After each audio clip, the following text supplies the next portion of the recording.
ಬನ್ನಿ ಸ್ನೇಹಿತರೆ, ಅಂತರ್ಘಟ್ಟಮ್ಮನ ಮೂಲ ಸ್ಥಾನವಾದ ಅದರ ಒಳಭಾಗಕ್ಕೆ ನಿಮ್ಮನ್ನು ಕರೆದುಕೊಂಡು ಹೋಗುತ್ತೆ. ಸ್ನೇಹಿತರೆ, ಅಣ್ಣವರು ಕರೀತಾ ಇದ್ದಾರೆ, ಬನ್ನಿ ಒಳಗಡೆ. ಈ ಗುಡಿಯೇ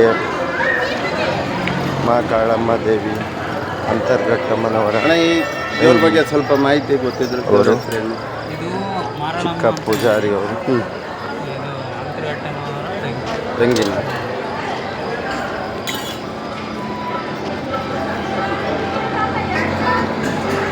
ಬನ್ನಿ ಒಳಭಾಗಕ್ಕೆ ಮೂಲ ಸ್ಥಾನವಾದ ಕರೆದುಕೊಂಡು ಹೋಗುತ್ತಿರುವೆ. ಬನ್ನಿ ಶಾಂತವಾಗಿ ವೀಕ್ಷಿಸಿ.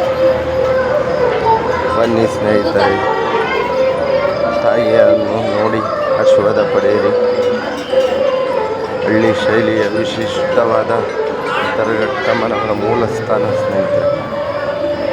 ಬನ್ನಿ ಒಳಭಾಗಕ್ಕೆ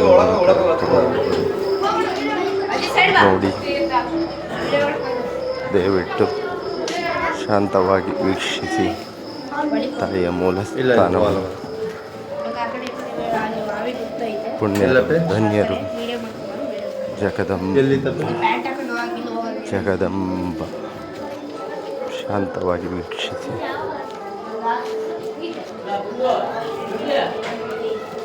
ತಾಯಿಯ ಕಂಡರೆ ಪುಣ್ಯರು ಧನ್ಯರು.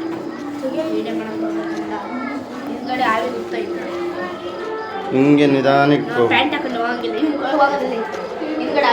ಬೇಡ ಬಿಡು, ಅದನ್ನ ಮತ್ತೆ ದೇವ್ರದಲ್ವ. ಬನ್ನಿ ಸ್ನೇಹಿತರೆ, ಈಗ ನಿಮ್ಮನ್ನು ವಿಶೇಷವಾದ ಜಾಗಕ್ಕೆ, ತಾಯಿ ಅಂತರ್ಘಟ್ಟಮ್ಮರು ಜನ್ಮ ತಾಳಿದಂಥ ಜಾಗ ಹುತ್ತವಿದು ನೋಡಿ ವೀಕ್ಷಿಸಿ. ಹುತ್ತವಿದು ವೀಕ್ಷಿಸಿ ಸುಂದರವಾಗಿರುವಂಥ ತಾಯಿ ಸ್ಥಳವನ್ನು ಕಂಡು ನಾವೇ ಪುಣ್ಯರು ಧನ್ಯರು ಧನ್ಯರು ಪುಣ್ಯರು. ಹುತ್ತವಿದು ವೀಕ್ಷಿಸಿ ತಾಯಿ ಸಮೀಪ ಬಂದಿದ್ದೇವೆ. ನೋಡಿ ಆಶೀರ್ವಾದ ಪಡೆದುಕೊಳ್ಳಿ. ಪುಣ್ಯವಂತರಲ್ಲ ಪುಣ್ಯವಂತರು.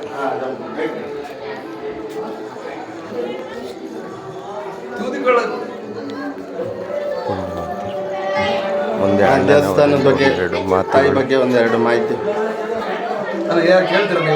ಅಲ್ಲ, ನೀವು ಹೇಳ್ಬೇಡಿ ಮಾಹಿತಿನೆಲ್ಲ. ಹಾಂ, ಇಲ್ಲಿ